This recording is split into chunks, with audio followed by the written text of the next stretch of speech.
Welcome back to a brand new episode of Full Court Players Choice. I'm with Damo, Mookie, Dub, Bobby, and LaRon just came in here. Now, what's up, guys? How you guys doing? Doing Doing great, good, man. man. Good, man. What's up with it, Ron?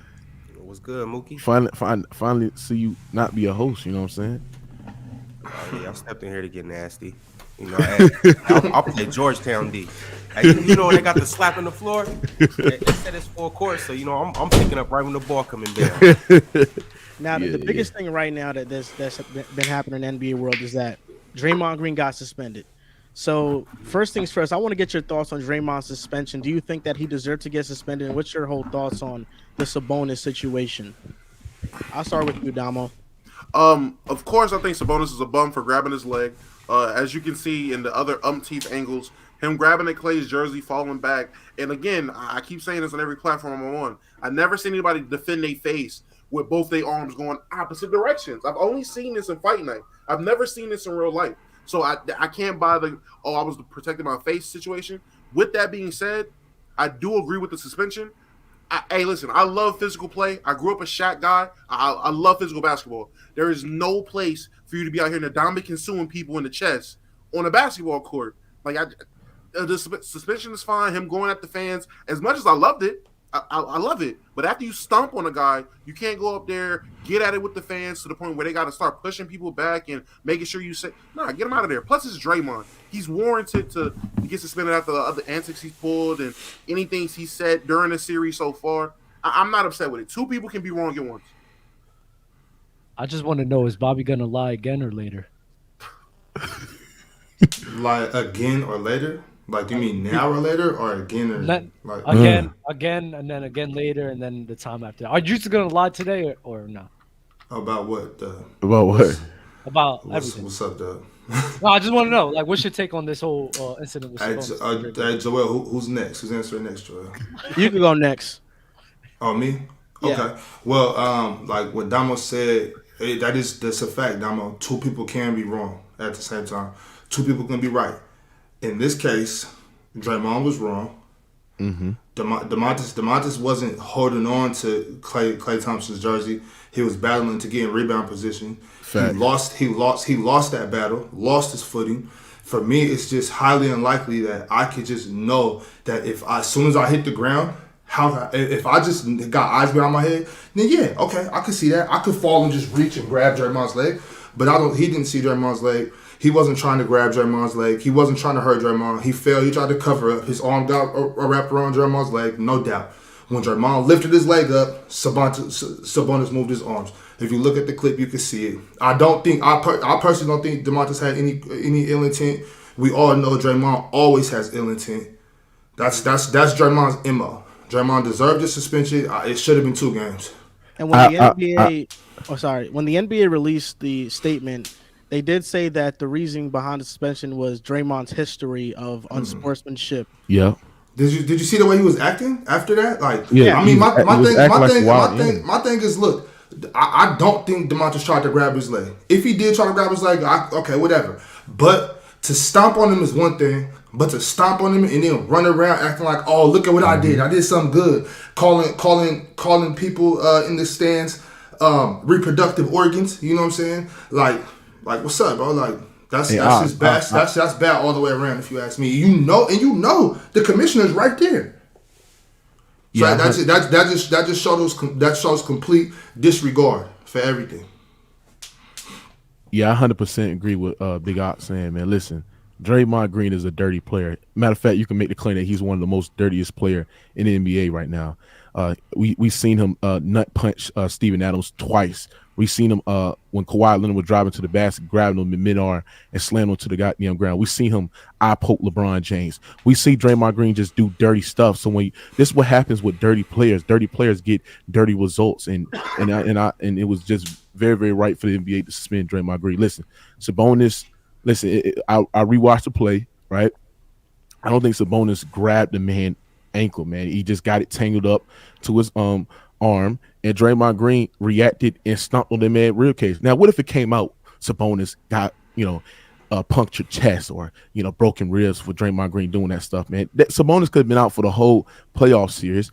quietly for the whole playoff run, right? So it's that was totally uncalled for. Draymond Green deserved what he get, and like I sat there and said, bro, Draymond Green is a dirty player, bro, and just him cussing out, like Draymond, like who do Draymond Green think he is, bro?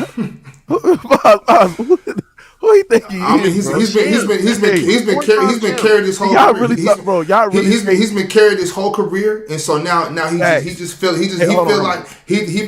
like yo, I'm over here with Steph and Clay. I can do what I want. I can do what I want. I can say what I Draymond want. Green is about to cost the Golden State Warriors 3 championships right now. He caused them when he got suspended when it was up 3-1, and he said he did that thing with LeBron James. He got suspended in Game 5 as well. He caused the second time when he cussed out KD, ran KD out of Golden State, and if KD would have stayed there, they'd probably won multiple championships because their team was unstoppable as well. And then he's about to cause the Golden State Warriors against the Sacramento Kings. You're down 2-0, and in the Game 3, your most impactful player, a guy that orchestrates the offense, a guy that's a defender, switchable big as well, not playing in that game when they absolutely need that Game 3. Draymond Green is an idiot, and him punching Jordan Poole, that the chemistry has been off ever since then. Draymond Green, bro, we got to look at this guy. It's like, bro, your actions have put your team in a wrong position, bro. Real talk. I But do go agree ahead, that I digress. Draymond deserved this suspension 100%. But man, I'm really happy about the Warriors' downfall right now. I am. I'm not gonna lie. Listen, because it's been years, and I'm seeing Warriors fans complain about this so much. I used to be a Rockets fan because I'm a James Harden fan. I remember the 2018 Western Conference Finals when I feel like the Warriors were getting away with so much calls, so many illegal screens. 2019 Game 1, the West semis, they were fouling James Harden left and right. Nothing was called. I feel like for years now, the Warriors have been favored when it comes to the refereeing. And now the one time that they feel like things are going against them, they want to complain and they want to just make a big fuss about everything. Draymond Green ultimately stomped on Sabonis. Whether you think Sabonis was in the right or the wrong in the ankle situation, Draymond stomped on him, and because of that, he got a sternum contusion. So he actually did get an injury from this. And that's why, just given the history of Draymond and what he did, it warrants a suspension. And I'm happy the Warriors are about to hopefully go down 3-0, and we're talking about the Kings advancing to the next round. So I just want to say, put it like this, right? You in the club, and the same dude keeps bumping into you. It's not the first time. It's not the second. Oh, let me finish. I'm on cap already, bro. Hold on. Let me finish. You in the club, the same person keeps bumping into you. Now it comes to the point where now this isn't even an accident anymore. You're doing this on purpose. So, like anybody, if you F around, you're going to find out. So, what happened was Sabonis clearly grabbed his ankle. He kept effing around, and he found out. Let's be real. The Kings was been planning on this. The Kings has been egging him on the whole entire time. They wanted this reaction from him. They got the reaction they wanted out of him as well. In my opinion, you suspended. I mean, you got him out of the game in Game 2, flagrant 2. You're done. That's it. Nothing else needs to be talked about. He got kicked out the game. It is what it is. There's no need for him to be suspended for another game on top of that. The only reason why he's being suspended is because of what? Because Adam Silver was out there. And with Adam Silver being out there, he needs to validate himself and his authority as if, yeah, I'm the guy. You can't be doing this when I'm out here, so I'm going to suspend you for a game.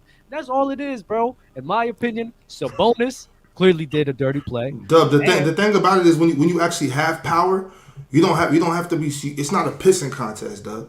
No, you know what I'm saying? Like everybody ain't out here trying to have pissing contests for stuff. You know what I'm saying? When you already the boss, you don't gotta wield your big sword around like, hey, I gotta suspend it. That's what people do. I mean, I don't want to bring out. That's that young mentality, Dub. There's no need when you got army guns, you don't gotta go out just shooting everything. You know what I'm saying, Bobby? And obviously you don't know what happened, but we even do that even in this PC community as well. Yeah, you do that. No, not me. I don't even do that. So there you go. That's what you just said. You just said we, Dub. Stop lying. It wasn't my decision. So, I lied about we. People in this community, in this PC crew, We've had rules and regulations that needed to be enforced. There's rules and regulations that need to be enforced. You're the authority figure. You need to lay down the law. And when it's time to lay down the law, you lay it down. You just don't sit there and take it. What are you talking about, Bobby? If you take the bait, though, that's your fault, though. I'm saying we're not yeah, throwing. like, We're when not I made throwing, a mistake, bro, I took my actions, bro. It's about Draymond Green accepting his actions. You know what I'm saying? When I got, Yeah, Mookie. y'all know what I mean, bro. You know what I mean, bro. You know what I'm saying? Like I took my actions on the knot, bro. So that's what Draymond got to do. He got to take his punishment on the knot, bro, just like I did, bro. Oh, yeah, which is fine. My whole thing was when you have the authority figure out there. Bobby's talking about a pissing contest. Well, that's what authority figures do. They enforce the law. You're supposed to do There's a difference, though. There's a difference. All right, well, let me talk, bro. There's a difference because what you said is since he has to prove himself. Like this isn't a power play by Adam Silver. This is him just simply saying, yo, you did this. You saw me sitting right there. You obviously have no regard for the safety, the conduct of this league. That's not him. That's not him trying to prove that he's some big man. That's him just doing his job, like Draymond should have done. Just like Draymond should have done. Instead of being a dickhead, he should have tried to play some basketball. and I will ultimately, say, if Adam Silver wasn't in the stands, and I don't know how close Adam Silver was to where Draymond was arguing with the fans. I got to go back and see that. But if he was in that area and heard how the fans got excited and stuff like that, going at Draymond, and he watched that, I'm telling you now, that alone is getting you fined from the front office. You pair that with him doing some bad boys Pistons level of just aggression and reaction.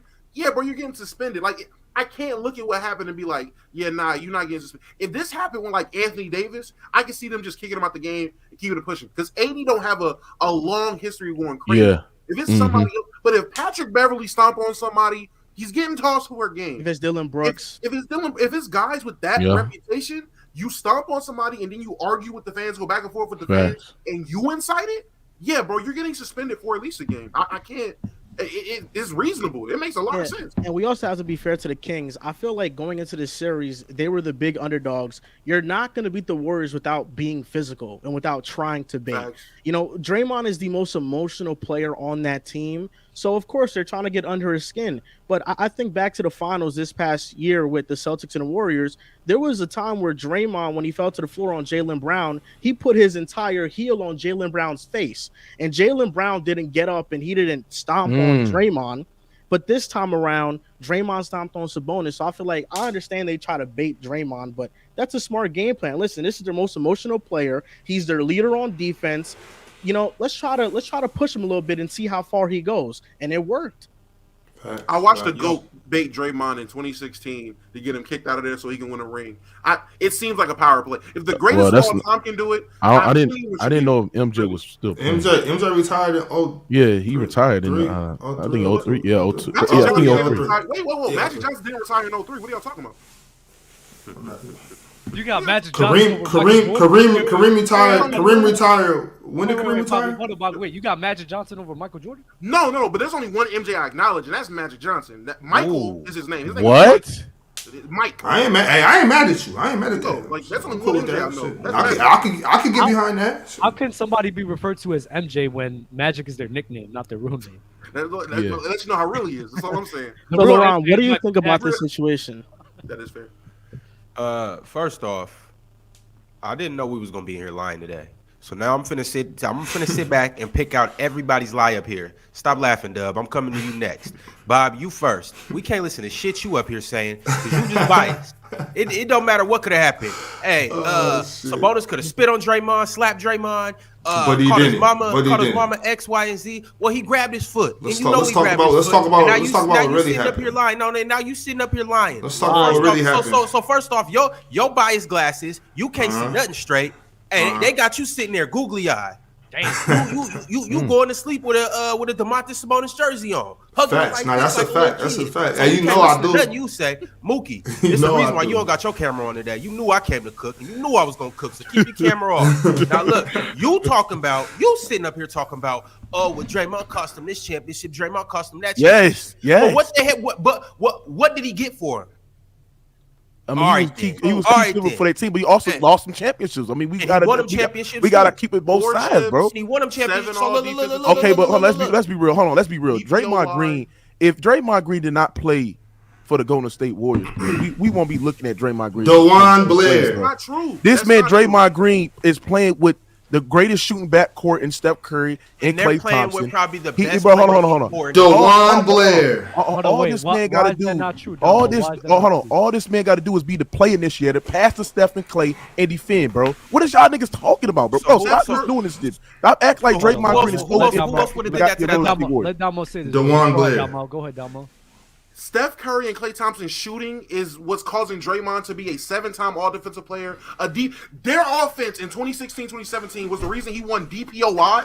Them offensively carried him to a Defensive Player of the Year. If you take Talk him that off the talk, Warriors, Damo. He's a yes, role he player. might not have team success. Talk He that might not talk. have these. That's fine. He still is going to be a phenomenal defender if he's in the right situation. Everything's situational. Obviously, you can't throw him on the damn Pacers while they're tanking. A phenomenal defender. But he's a a- phenomenal defender hold on. when he was with a younger Andre Iguodala, a younger Klay Thompson. Facts.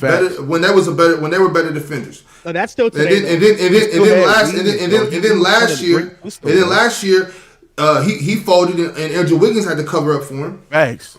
That's I what don't I'm really talking know about. I don't really know what We're you're talking talking about. about. The totality of Draymond. I'm not talking about Draymond just. All right, last so the season. totality of Draymond is we got to understand and we got to speak context.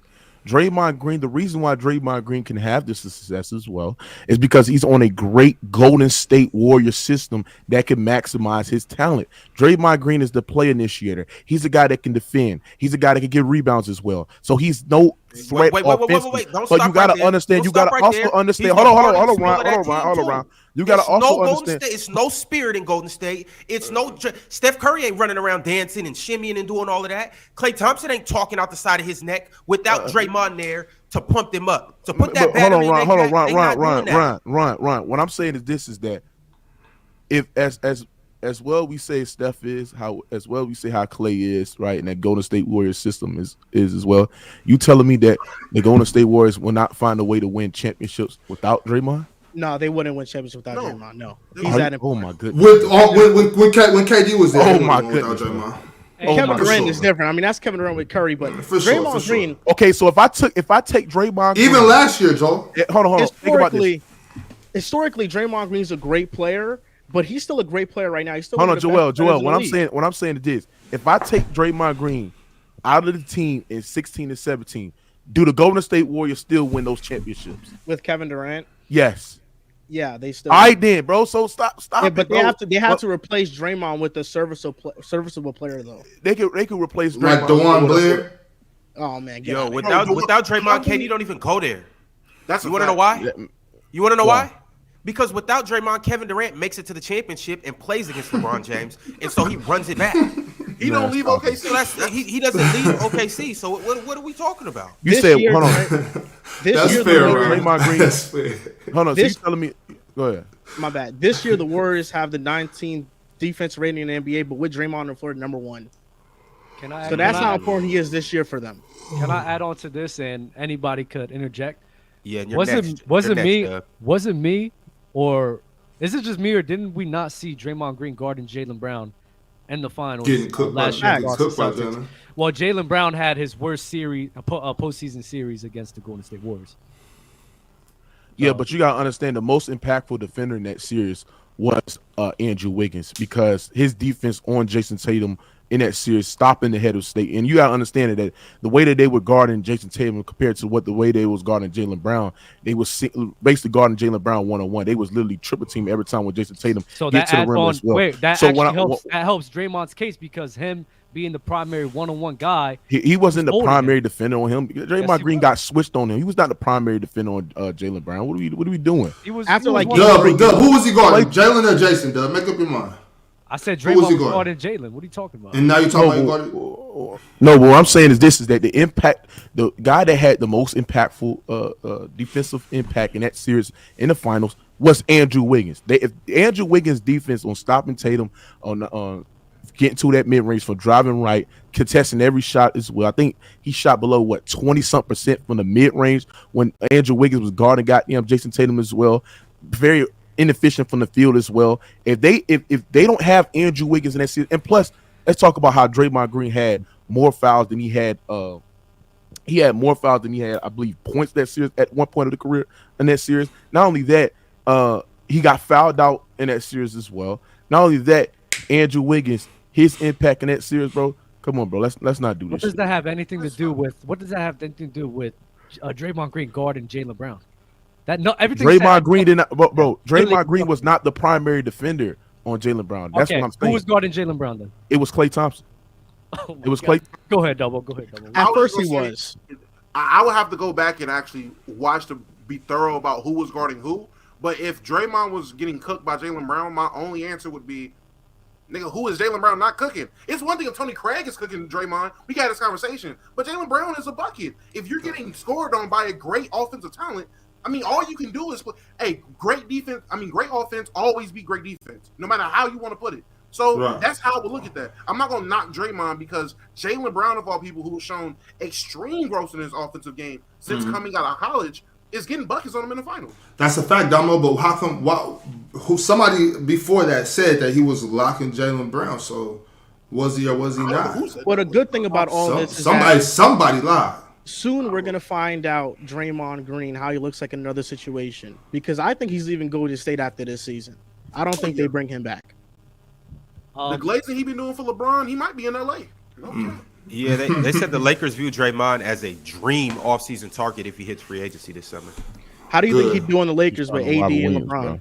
First of all, I am dreading a Vanderbilt and Draymond lineup. Oh my God, that is defensively looks great. Offensively, that is going to be That is ugly to terrible. look at. No But spacing. I I'm will roaming say- off both of them. I'll take him over Wyndham Gabriel 10 times out of 10. I'll say that. For sure. I'd rather have Draymond minutes than Wyndham Gabriel minutes. So I do want to remind everybody. Yeah, I'm roaming off both of them. Jaylen Brown had his worst series against the Golden State Warriors out of all the postseason series he had in 2022. On top of that, he had a great Game 7, but in Game 5, he was like 5 for like 18. And then What about Game 3 where he scored 27, 9, and 5? I mean, he has some games, and then there was games he was fucking terrible. So what are we talking It about? was torching Draymond. Yeah, So I'm just saying, like, I'm games, watching so that series. I'm you're seeing discounting Gary. everything else. I'm seeing Gary Payton the second guarding him. I'm seeing him getting switched on Looney. I'm seeing Klay Thompson guarding him as well. So there's, and then at times Draymond Green do get the switch and guard him. But Jaylen Brown was cooking Draymond Green. He was cooking his ass. But Mookie, we don't gotta live in the This past. impact Mookie, that who you was he talk guarding about, now? this impact that you talking about Draymond Green defensively, bro. Who'd it I take? think you just got have. I think you have revision in history, bro. Who would it take? Hey, Mookie, who is he locking got right the now tape. in I this got the series? Who would it take? Now, That's right what now, I'm Captain. Y'all I'm gonna captain. put it right. the playoffs have I'm started. putting- We're now heading into a lot of game twos. Which playoff series do you think has been the most exciting one so far? I'll start with you, Dub. The most exciting one is probably the Suns versus the. I'll say the Suns versus the Clippers. I think that head-to-head battle, especially in Game 1, was amazing. Seeing Kawhi doing playoff Kawhi's here. I like what I'm seeing from him. Kevin Durant played well as well. Devin Booker, the defense he was playing, and shout out to Russell Westbrook in Game 1 as well. He stepped up phenomenally. It was amazing. Love to see it. Game 2 didn't disappoint as well. They were both high-powered offenses going at it. Kawhi was doing his thing. KD and the boys was doing their thing. So honestly, bro, I think that one is the best, and then the Kings versus the Warriors is probably the second. I agree with that list. I do. I would probably just have the Kings and Warriors first, because I think just the offensive basketball of that series has been the most entertaining to watch.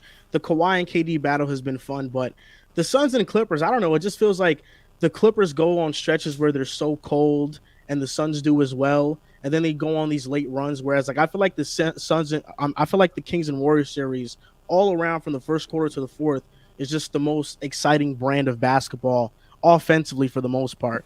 Damo, which series do you think it is? Y'all both kind of took mine. I was going to say either the Suns and Clippers. Me personally, anytime I get to see Kevin Durant and Russell Westbrook go against each other with that history, because I was I'm a Laker fan, but I am a basketball fan, and that Young Thunder team was fun to watch. So with their history and them battling any time in the regular season, I had to tune into a playoff series, much watch TV. Obviously, the Kings and Warriors, the Kings literally go from 17 straight years of tanking, it seemed like, to genuinely being an actual team. And Sacramento's like a second home. So I love to see them actually be able to light that beam and have fun. So to be different, I will say, me personally, even though we know they're going to win 4 games, this is going to be a 4-0, I am liking this Sixers and Nets series for the simple fact the Nets aren't rolling over, bro. Like the Nets are playing ball. They're competing. It's not like they're just getting blasted and waxed. They're trying to compete, and they really should not be here. The fact that they were able to trade off those pieces, get assets, and get actual role players that fit, play together, and actually can be competitive is fun to see. And I like to see Joel Embiid be able to just run in there, throw Nick Claxton all over the place, and lay it up. Now, that's a great point. Cam Johnson had a big time game in game 2. Mookie, what do you think? It's the Suns and the Clippers. I just like to see great basketball from particularly from Kawhi Leonard. A lot of people in here say he ain't no top 5 playoff performer. A lot of people in here, sitting there even mention him as one of the top 5 players in the league, and the fact that he's doing that off a torn ACL, and he's peaking at a mid-range score. He's on pace of having a historical volume postseason scoring run again, and he's outplaying Kevin Durant. That's why I sat there and said if the Clippers had Paul George, this would be a 5-game series, real talk. But like I sat there and said, the Suns should be lucky. KD should be lucky that he has Devin Booker out there to carry the scoring load as well, right? But Kawhi just been dominating. And if he pulls this series off, man, oh man, KD, boy, woo. But yeah, it's the Suns, and then I like the Warriors and the Kings. Just from an offensive standpoint, both guys play the same game. Like they both run the same offense, and it's about who can execute. And I'm just seeing a young, hungry team that plays with a lot of pace in the Sacramento Kings, just out hustling, out physicaling, speeding up the pace against the Golden State Warriors. So that, from an offensive standpoint, that's a great series as well. Now, Bobby, from the information I've gathered, I'm assuming that you're a Sacramento Kings fan. Yeah, diehard. Always have been. So how are you feeling about this series so far, being up 2-0? Great. I mean, honestly, this series isn't one of my favorites. You know what I'm saying? And really, Damo, I was going to say, because you said 17 years of tanking. Bro, we weren't tanking, but we were trying. We were trying, but we wasn't tanking. But nah. So I mean, this series it's a cool series. I mean, I like a competitive series like the Knicks and Cleveland or Suns and Clippers. I mean, it's 2-0. It hasn't really been very competitive, you know. Yeah. So your favorite between the Suns and Clippers and Knicks and Cavs, which one would you choose?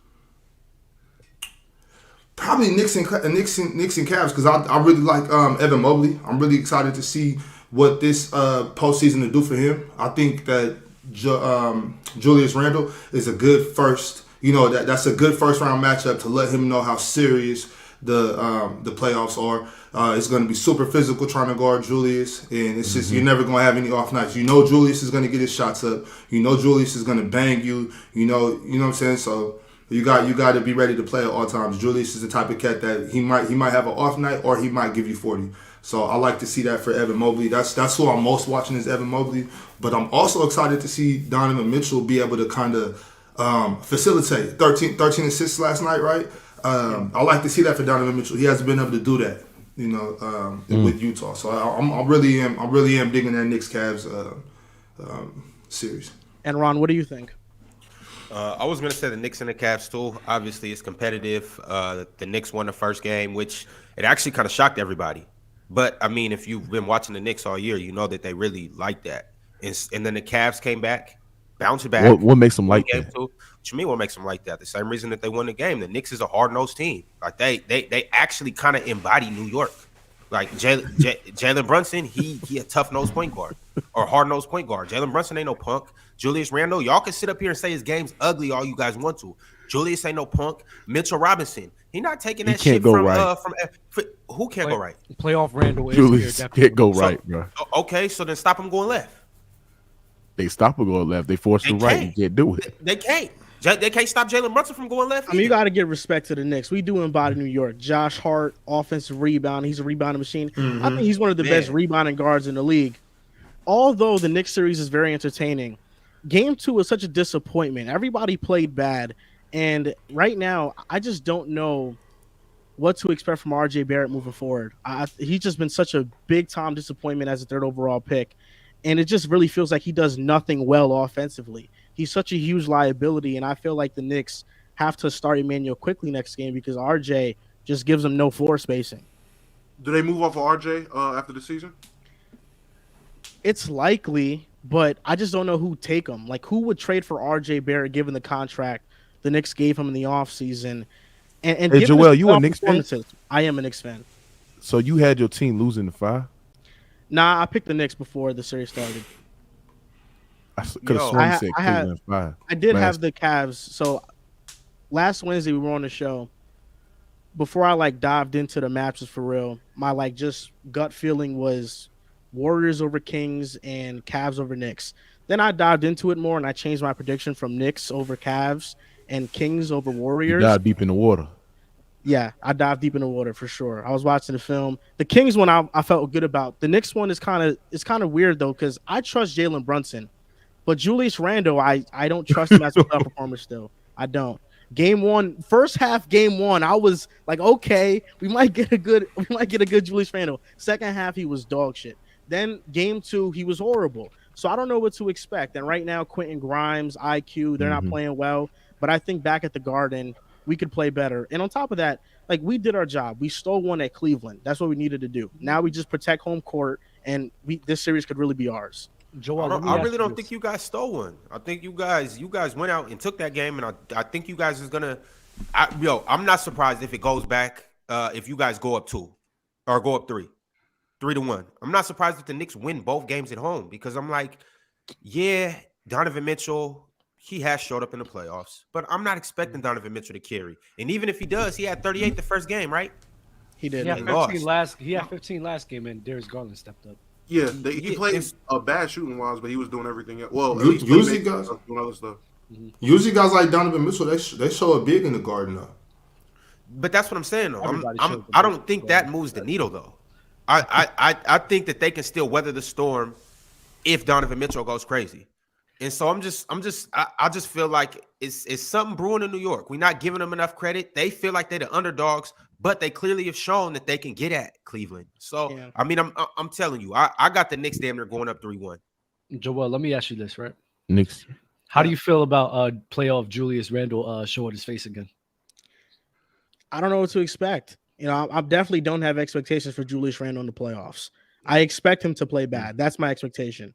Like if he has a great game, I'm like, okay, yes, like this is what we need from Randle. But I'm not expecting that. And I think if based on what you see from Julius, you can't expect that. But I think the major adjustment from game 1 to game 2 for Cleveland was that they just went smaller. Ozzy Okoro played 3 minutes in game 2, which gave them more spacing.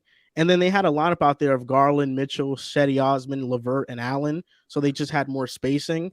And their defense was just amazing. But I can't ignore the fact that I feel like whenever a team complains about officiating, the very next game in the series, it just so happens to feel like they get every single call their way.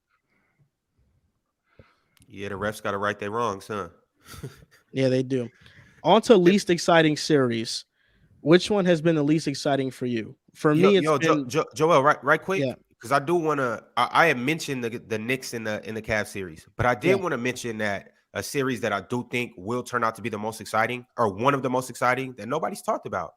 Why isn't nobody talking about probably the biggest rivalry that we got right now? LeBron, Dylan Brooks, LeBron versus bro. John Morant is out. How was that a rivalry? I'm talking. Oh no, we're talking about exciting series. I'm thinking That's not exciting no more because John Morant is hurt. After Ja got hurt, I just lost all. The Lakers got lucky once excitement for again, that bro. series. God, lucky. So nobody's still excited to watch the Lakers play. Nobody. Because they're gonna win. They're gonna win. They're gonna get the most free throws and they're gonna win, bro. So you don't think the Grizzlies is gonna man up and still make something happen? No. Let's keep in mind that they're not a terrible team without Ja. So you telling me? Hold on. They're not too much worse without Ja. Tyus Jones is actually a competent point guard. He is, but I just don't think that Tyus Jones generate rim pressure that John Morant generates. Matter of fact, he doesn't. So you know, what the Lakers were doing in Game 1 was forcing John Morant to that floater range, and John Morant couldn't hit it because he was injured. His ligaments in his hand or fingers, whatever, he couldn't consistently hit the floater, and they were literally playing drop coverage. Well, like I sat there and said, bro, if they ain't got Ja Morant out on the floor, bro, I don't see them winning that game because just Ja Morant's impact, his playmaking ability, his ability to collapse the defense, his ability just to give up easier opportunities out on the perimeter for the shooters to hit shots as well, and plus defensively for the Memphis Grizzlies, they're just dumb. First of all, Anthony Davis is not a great passer out the double team, bro. He's not a great passer out the post because when I've seen times when you double Anthony Davis and force anybody else to make a play, the Lakers' offense can be inadequate at times. They did not do that once. They only doubled Anthony Davis one time when John Morant came on the weak side and he passed it to Rui Hachimura that almost led to a turnover. I didn't see that consistently in my liking. So, like I said, Lakers probably win this in 5 games because John Morant is hurt. But other than that, man, it's looking like an easy round for the Los Angeles Lakers. Looking an easy path for the Los Angeles Lakers. It looks like the bubble part 2 for the Los Angeles Lakers. Okay, see, now you pulling that up. So now this is crazy. One, all that stuff you said about how the Grizzlies need Ja for X, Y, Z, elemental P. Where was all that when they played well without him? Where was when they played well? They played well without him. When they played well. Was it not last season where he missed how many games? That's last season. That's last season. Is this a different team? That was before Brandon Clark and Steven Adams were out though. Brandon Clark and Steven Adams were there.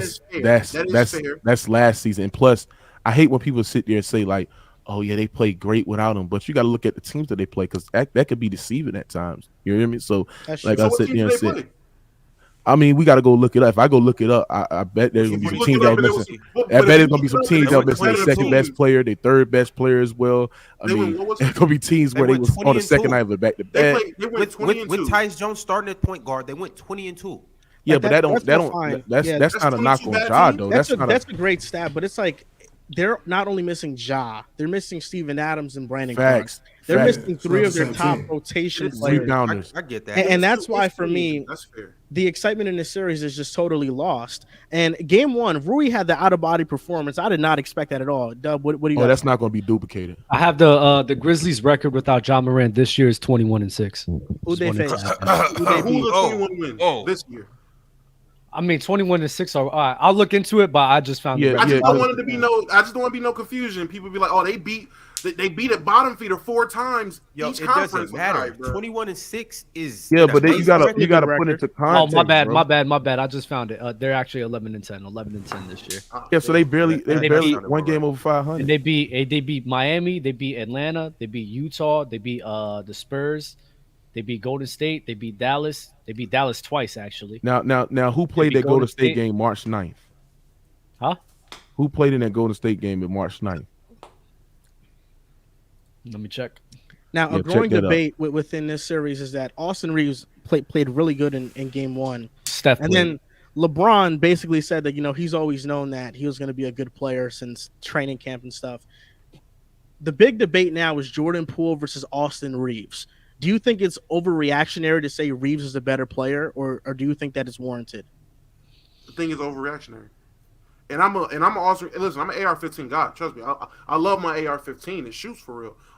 But Austin Reeves is definitely he's a good hooper. Hillbilly Kobe. I've been on him since we drafted him. I know the kid can play, but Jordan Poole is giving you 20 points a game consistently. I don't know what he averaged last year. I know this year was 20 points a game. Played all 82 games. He's a genuine bucket. He's shown that. He's shown he can be an impact on a team to win a championship, and he's done it. Austin Reeves is proving that now. He is going through what Alex Caruso went through in 2020. Not that they're the same player, but they're literally filling the same role. He's a role player doing what he has to do, being where he has to be when he has to be there, and just making good plays and hitting shots when he needs to. I'm not going to say he's better than Jordan Poole. It's really a bad comparison because they don't play similar at all. They don't have similar roles. Well, they said he's better than Tyler Hero. I mean, Tyler Hero. Do you agree with that? I think a lot of people are better than Tyler Hero, but I will admit I have a bias towards Tyler Hero. All right, let's break it down. Okay, so who's better at operating the pick and roll? Between who? Reeves and Poole? Tyler Hero and what's the name? Jordan Poole. Austin Reeves, Jordan Poole. Austin Reeves and Tyler Hero. I think Austin Reeves is slightly better. Austin Reeves. Who's better? Who's a better defender? Reeves. Who's a better playmaker? Reeves. So what we doing?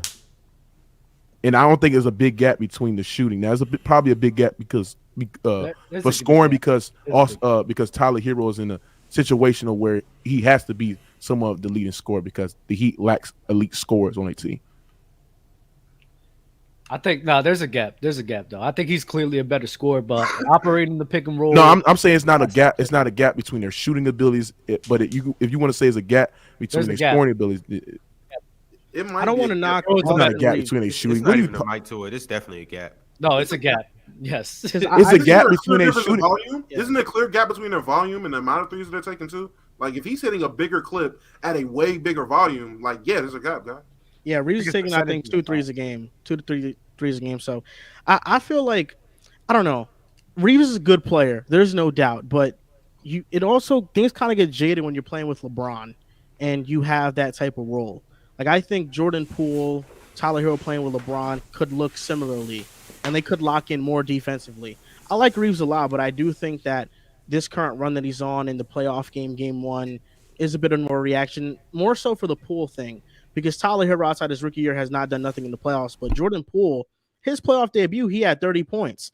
I just feel like his inefficiencies this year has led to a lot of people trying to criticize him, over-criticize him, and we're comparing a 2-year sample size of Poole to a 2-3 month stretch of Austin Reeves. That's a fact.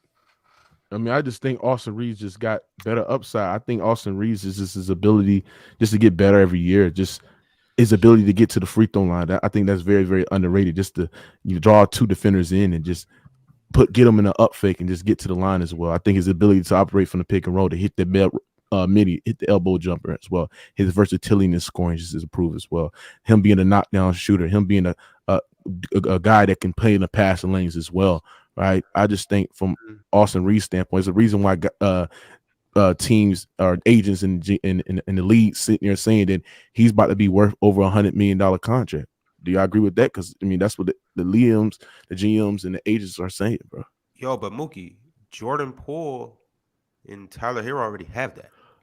Yeah, but what is Jordan Poole doing right now for you? That's the question. How does Reeves look like with $100 million contract though? And where? 82 games. What? No, I'm just saying, like, and to be fair, like I ain't gonna lie, I think if the Lakers would explore more with Austin Reeves early in the season, gave him more consistent minutes, I think we would have been seeing this earlier, right? It's because Russ was on the team and he was taking up majority of the minutes as well. And then I think once they, cut Russ minutes, gave more of the minutes of Austin Reeves, then that's when we started seeing Austin Reeves' potential, right? So that's to be fair. So, if you want to say you want to see him in a full series, full 82 games season to play like this consistently, that's fair. But what I'm saying is this: what he's doing now for the Los Angeles Lakers. I mean, bro, you got some people that's sitting there saying that, bro, he's the 3rd best player on the Los Angeles Lakers team, bro. I mean, we wouldn't have seen that had we not had the point guard troubles we had with the injuries. That's really what it was. Austin Reeves, when Russ was there, wasn't that he wasn't getting minutes. He wasn't getting minutes on the ball as a primary playmaker for whatever group he was with. He was really the 2-guard, off-ball guard mate, and even a 3 in some lineups if you have Darvin Ham doing the gymnastics he do with lineups. So really what did it and why it's been a 2-3 month sample size, we had that period where D'Angelo Russell didn't play for like 2-3 weeks. We had a period where Schroeder we literally could not have a point guard outside Schroeder, and it was a force we had to force Austin Reeves to be on ball. Thank God we found something. We found lightning in a bottle. We found a spark that we genuinely needed, but that wouldn't have been there. Hell, we could have had no Westbrook at the beginning of the season. If we don't have point guard issues, we wouldn't have found this out. I do think I just want to say I do think seeing a full season with Austin Reeves playing at that level, I think that's important. Where we see Jordan Poole, we've seen Tyler Hero consistently be that guy, consistently be that go-to guy for their teams. And teams are adjusting for that. Our teams are game planning for that compared to Austin Reeves, where it just came out of nowhere. Like Damo said, like everybody was getting hurt. Austin Reeves filled in the position. Now he's just catching everybody by surprise. So I do want to see more consistency with Austin Reeves before we be like, oh, he's better than Hero. Oh, he's better than Poole. Like, let's just chill on those talks because at the end of the day, consistency is most important. If he's just doing this for a little short sample size, I mean, you can't just say he's better than somebody else. That's a fact. I mean, a lot of you guys got the Lakers beating the Grizzlies, right? Yep. Yeah. And then so if they do that, then who do they play next? The Kings. The Kings. They play the Kings more The than likely. Kings, not the Warriors. Oh my God! The Kings are winning the series. I am giving up on the Warriors, bro. I ain't gonna lie. Like Buddy said, I am happy for the downfall, bro. I am happy for it. I do know. I hope you guys know. Why y'all that the Warriors are why gonna y'all win happy this on the series. Warriors downfall? Like this is we seen greatness for the Golden State Warriors. It's like I don't understand why y'all happy because because is it because he been whooping y'all goats ass like in the finals? Like I really don't understand that, bro. Yes, that is. I'm not gonna lie to nobody. That's exactly why I'm happy for the downfall. I've watched LeBron add unnecessary L's to his resume just because these guys stacked the deck in their favor. So yes, I'm happy y'all crumbling. Yeah, but do to you the Sacramento Queens of all do you people. apply that when LeBron James stacked the deck in 2011, then came up short and had one of the historical worst performance of any superstar in sports? I still say Dirk is one of my favorite players of all time because what he was able to do in the What about when odds, LeBron James and he beat a went through the young Lakers rookie in Oklahoma that City run. Thunder team when the team was stacked as well and What? won that series as well?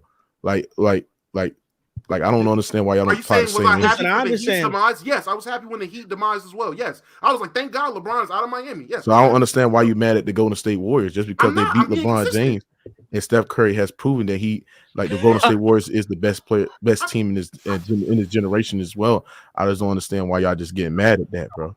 I have no shame when it comes to Downfall of Miami. I said I was applauding that. Yes, I'm consistent.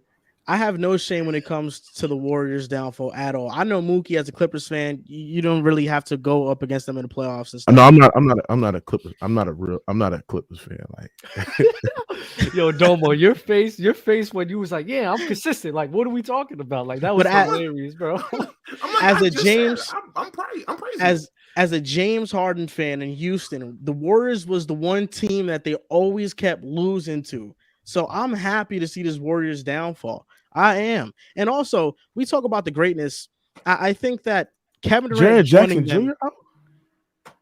I'm He not just sure.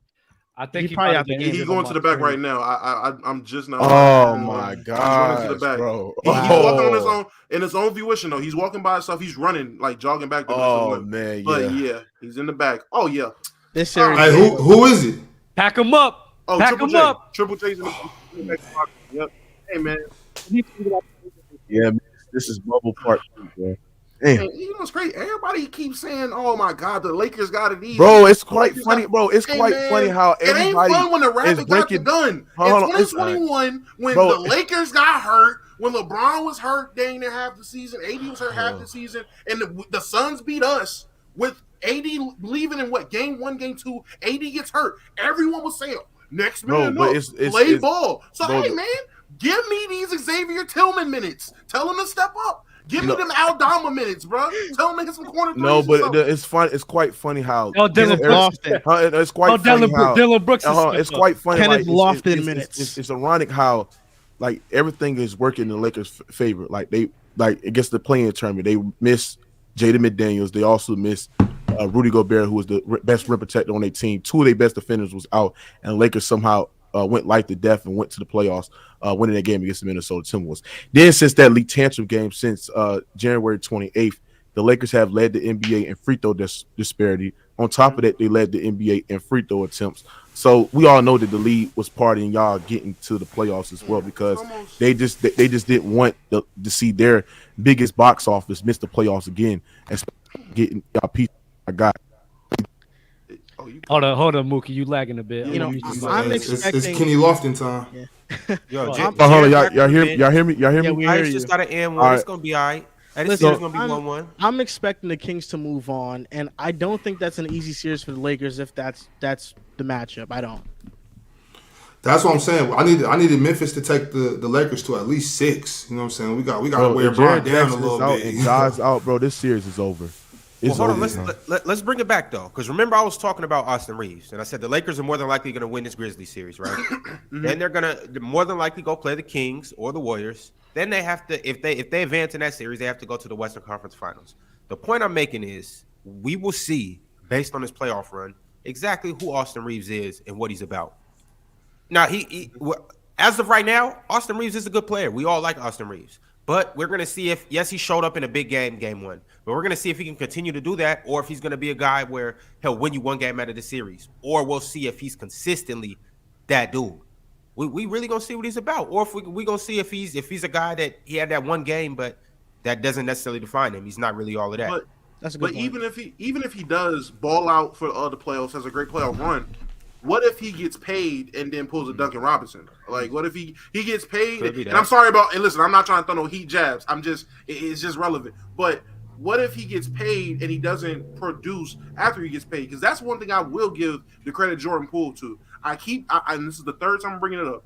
Averaging 20 points and playing all 82 games in the low management era of basketball, when people have historically gotten paid and declined, whether the amount of games they played, their production, whatever it was, because it's not a contract year, he still was able to give you similar to equal production he gave you when he got paid. So there is credit to be given there. I need to see Austin Reeves do that. Austin Reeves can ball out for the last 2 months of the season in the playoffs, but let's give you this 4 to 5 year, 100 mil a contract. Let me see if you still hooping like the third best Laker next year. Because if you fall back down to earth to rookie Reeves, then obviously you weren't that guy. You just had a moment.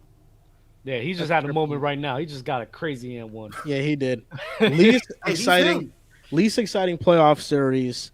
Mine is the Sixers and Nets. As much as the Nets play hard, they just have no star power. Respect to Mikal Bridges because he's been balling since going to Brooklyn. But the Sixers struggled in Game 2 and still beat them by 12 points. Like, this is just a series that's not competitive at all, and the Sixers should sweep them easily. So it's the least entertaining one. Or? I disagree. It's the least entertaining for me. I disagree. I'm saying that's the question you asking us though. Yes. It's easily the Nuggets and Timberwolves game. That was a complete blowout. Game one. That was just terrible. I thought it was going to be a competitive series because when you got Cat and you got the front court they have defensively and offensively, I thought it was going to get some problems from Jokic because I think Jokic is still one of the worst defenders in the NBA. So I thought Cat was going to make Jokic work, which he did. I mean, Jokic was in foul trouble throughout most of the game, but I thought they would have put up a better effort than that, bro. I mean, getting blown out by damn near 30, and you got the starters on the bench on the start of the fourth quarter as well. Like, come on, bro. I thought at least been more competitive, bro. So that's boring to me. I was going to even, try to watch this series, but when I saw the start, I said, no, let me go ahead and watch another thing. So it is what Memphis it is. is up 22-11 right now with 4 minutes left in the first. I told y'all about them gritty Grizzlies. Come on, Memphis. I told y'all about them gritty Grizzlies. They don't need y'all. Like, Basketball- yeah, they need y'all. They basketball's a want game. y'all. Basketball's a game of runs. I don't until That's a it's late in the Most fourth definitely quarter. is a Bro. game of runs. The reason why I didn't pick the Timberwolves is because I love watching Anthony Edwards play. And I think Game 1, they got blown out, but I do think that the Timberwolves would at least give them a fight. I'm gonna go ahead and just steal whoever just said the Nuggets and Timberwolves. I can't stand Rudy Gobert. I'll call him Baguette Biombo. He's just a French Bismack Biombo that's glorified. I can't stand him. I can't stand watching him play basketball. I don't even like hearing him talk about basketball. So yeah, that is the least interesting series. Cat is still a kitty cat. I can't get him out of. They shouldn't even be here. It should be OKC here. I'm mad OKC lost. OKC should be here. So I do want to talk about since y'all talking about that series, I do want to rewind back and bring up the Sixers versus Nets. I have to agree with Damo. Honestly, I don't think it's it's not one of the most least entertaining series for me because I think the effort that they're putting out there is amazing. They're playing good defenses. I think Jack Vaughn and the defenses he's sending to Embiid is actually great. The issue with the Nets though, and when I watch them, I feel bad because like you're playing this great of a defense, you're forcing them to tough shots and decisions. Y'all can't score. You literally can't get a bucket to save y'all damn life. Y'all just relying on them to just hit threes and hit threes and hit threes. And then after a while, bro, those shots ain't going to be falling like that. It is what it is. So that's the Nets. I do like what they're doing, and I feel so bad for them because I feel as if they had a Dame, if they even had like a Kyrie still on the squad, I think they could have won. But, I mean, I just feel bad for them, bro. I think they played. It just sucks that had Katie and Kyrie still been on this Nets team, I do think they're a contender in the East. Facts. Yeah. Facts. They could have won. I think they could have won the East or the chip. Yeah. Who? You said who? Katie and Kyrie if they were still on the Nets. If Katie and Kyrie were still in the Nets, they would have won the East. That's a lie. Oh my God. They're not beating Boston. They would have was had the a problem. chance for sure. No, they would not. No, They would have. Yeah, you think they would? Boston defensively, it's just a big matchup. It's just a matchup problem for the Brooklyn Nets.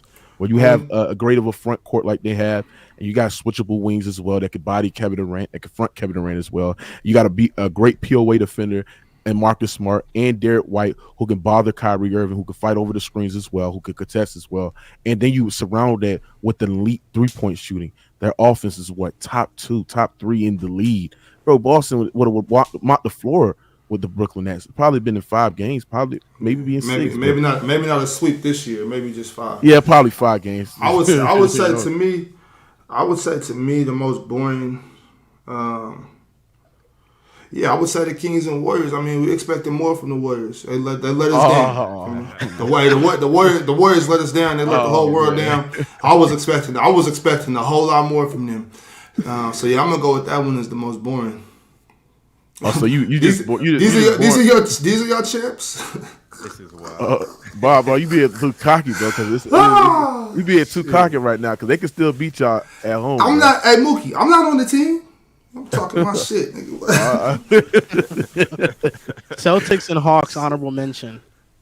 Oh No yeah, doubt yeah. about it. No, Yeah. that is actually. Oh, okay. That is the least. Okay. That is the. All right.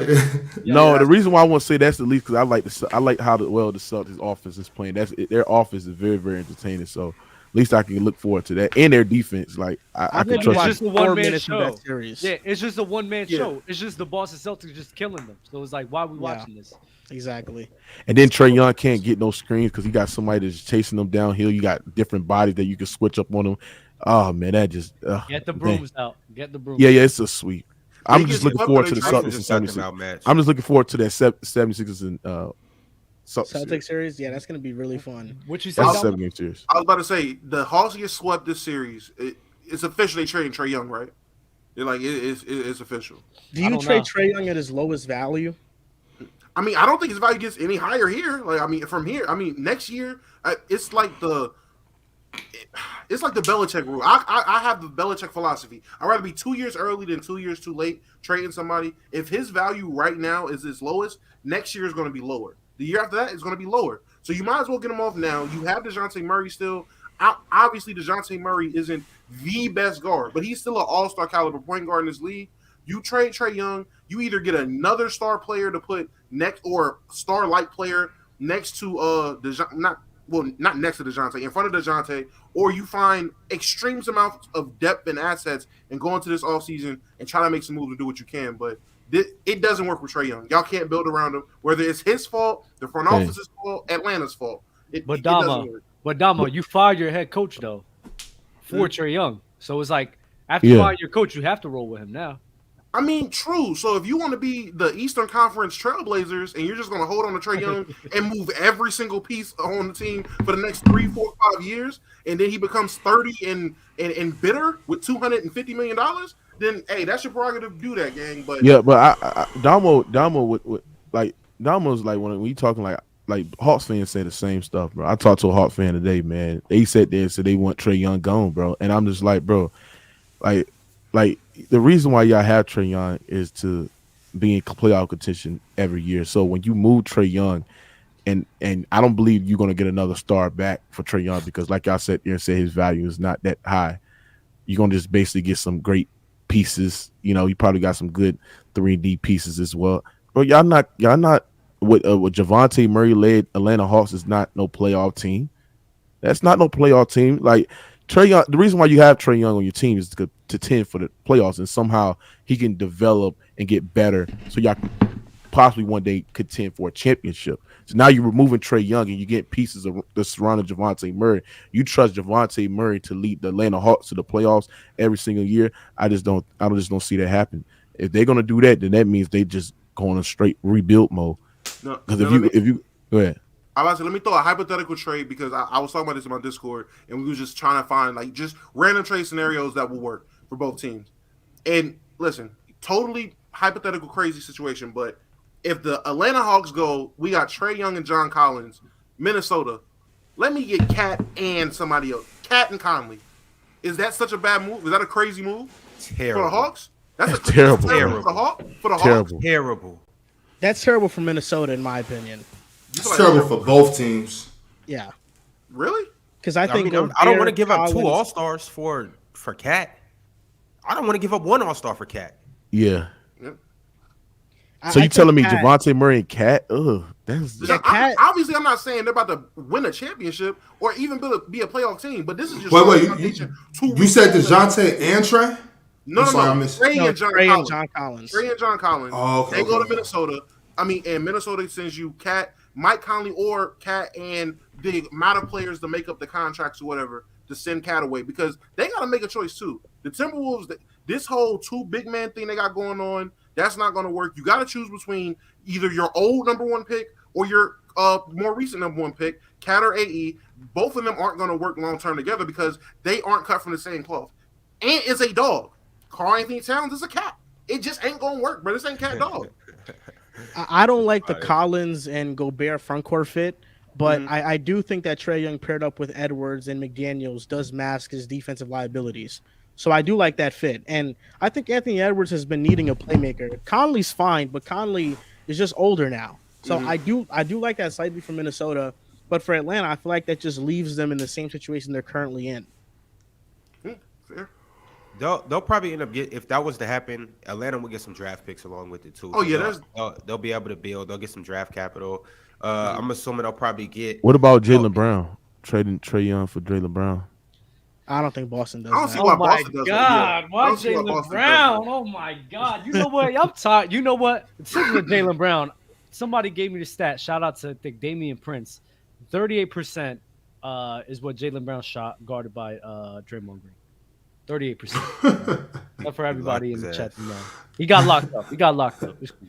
That's dedication. Does been looking for that for an hour. Yeah. He wasn't looking for that for an hour. They sent that through a long time ago. What was the volume though? Hey. He was holding on to that. You want to talk about Julius Randle? You want to talk about Julius Randle and not being able to dribble? Jaylen Brown's the same guy. He's the same guy. He can't dribble like that. No. Maybe rookie. What are we talking about? Jaylen Brown can't. Jaylen Brown, he can dribble now. He won't be cooking nobody like that. What are we talking about? So end of the first quarter, Grizzlies are up 30-19 on the Lakers. Now, a series I thought that wasn't going to be very competitive in the first round was the Heat and Bucks. But with Giannis's injury, this series now becomes more opened up. Giannis has been ruled out for game 2. So based off of this new information, do you think the Bucks should still win this series, or do the Heat have a legit chance? Bucks in 5. Yeah, it's the win series. Bucks in 5. You talking about Bucks versus Miami? Yeah. Hey, I didn't get to give my take on the least exciting series, so I'm a bunch of this in one. Yeah, get your take. Bucks in 5, and this is the least exciting series. So watch with this, or without right? Giannis. Watch this. When Duncan Robinson actually starts earning his contract, giving us three threes. Giving us three. You worse than Bobby. Worse than Bobby. Well, we won game 1. We won game 1. We literally won game 1. So without Giannis, right?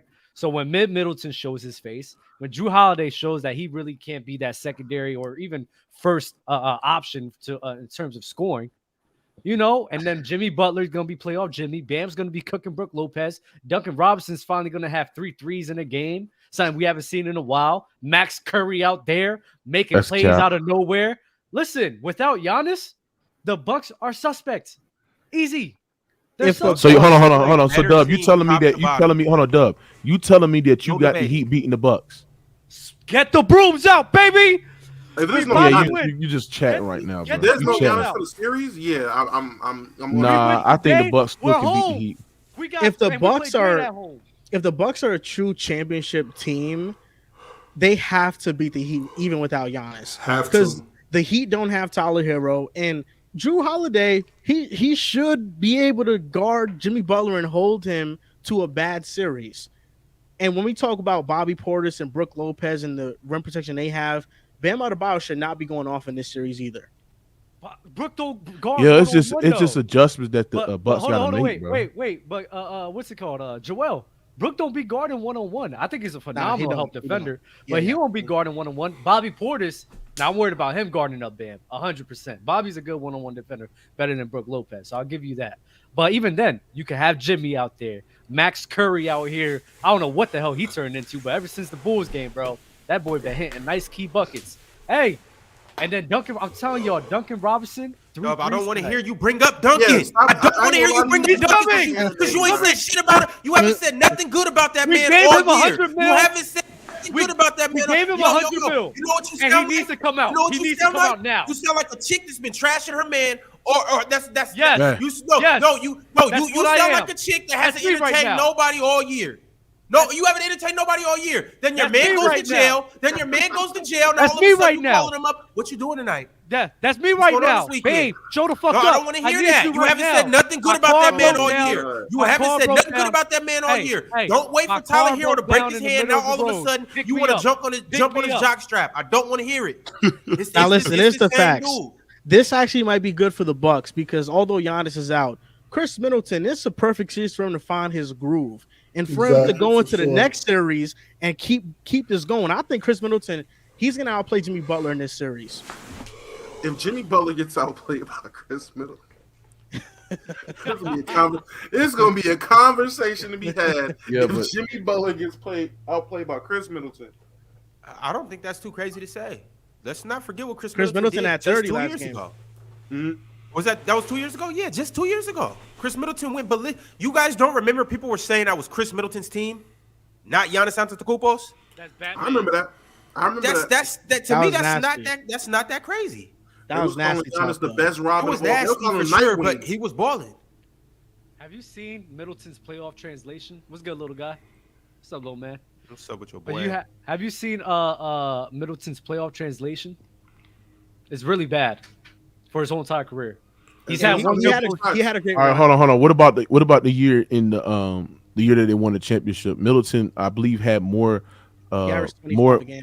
He averaged 25 a game, and then he had a record that LeBron James had in 2007. I forgot what that record was, bro. I forgot what that record was. I think the record was the most clutch baskets in the fourth quarter more than LeBron James in 07. So like Middleton was playing great. Like you gotta stop with the hate and stop it with the delusional stuff. The Heat is not beating the Bucks in 4 games. So Yeah, bring Middleton, that broom, bring Give that me- broom and Give me a stop break it. on Middleton. He's been hurt all year playing like trash. What Okay, we but What it's did he do different. last Okay. game? Yeah, he had 30 last game. Yeah, what are you talking about, Okay, dog? one game. That means he's gonna lay an egg this game. He's inconsistent, Middleton. He built his game on inconsistency. Like What's I he said at there, bet? Over Dub, 25, over Dub, 25 tonight. Over Dub, like 25. Over Dub. 25. I'll go over. I'll go over. I'll take the over. I'll take the Over over. 25. What efficiency though? What efficiency though? Ooh, Over mid. 50% I'm from gonna the say. field. I'll say mid. I'll say decent efficiency to be safe. To play it safe. Decent efficiency. Because I think he's gonna be chucking for sure. Oh yeah, he's gonna get his shots up. So now in the first round, we got a lot of great individual matchups. Which one is the best individual matchup this series? I'm going with KD and Kawhi Leonard Yeah. so far. It should Best only be battle. one matchup we Best talk battle. about. Yeah, I think that's the best matchup of the first round. Kawhi is easy. About Brook Lopez, it's got to be Bam and Brook. Jesus Christ. So do you guys think that Kawhi has been outplaying KD? Yes. 100%. Yes. It's, yes, I don't even know what's the debate here, and it is quite funny how, before we broke the series down because I was on my platform. We broke the series down. People were sitting there saying that Kawhi Leonard defensively is not the same. I mean, they was putting Kevin Durant as a better defender than Kawhi. They was saying Grant Williams is a better defender than Kawhi. I mean, Grant Williams. They said Grant Mookie, Williams nobody is better said than that, Kawhi. bro. I'm saying on my platform, people sat there and said it, and I'm basically sitting there I'm saying saying Mookie, nobody said that on your platform, bro. the, Nobody di- would the- say that. bro, the disrespect that Kawhi Leonard was getting going into this playoff run. Joel, you didn't even have him as a top 5 playoff performer this year. You put Nikola Jokic over Kawhi Leonard and your top 5 playoff performers going into this season. I mean, bro, what When did I do that? On your show. No, it was You top sat there- 5. It was He's top. scouting you. He's scouting you. It was top 5 players in the Western Conference according to And you like, did, this share price. and you put Jokic. You put Nikola Jokic, a We're guy not that gonna like Jokic is a bum in the playoffs. but he's nowhere near a playoff performer like Kawhi. That's the thing. That's the difference. we Then talk you put about playoff somebody, performers. Kawhi's top 5. He is. yeah, but you he still is. put Jokic over Kawhi Leonard. He's You a didn't better even mention player right Kawhi. now than he's a better player than Kawhi right now. No, he's not. Last time they faced in the playoffs, he blew a 3-1 lead to Jokic. Okay, so hold on, bro. Just because you lose a playoff series against an individual player, that'll mean you're a better basketball player. Did that Nikola individual Jokic- player outplay him?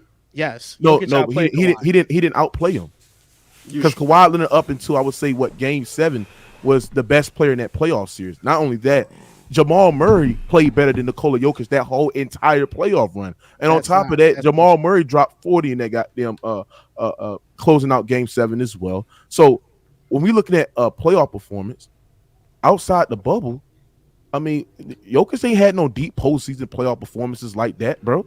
Why? And y'all talking about droppings in the playoff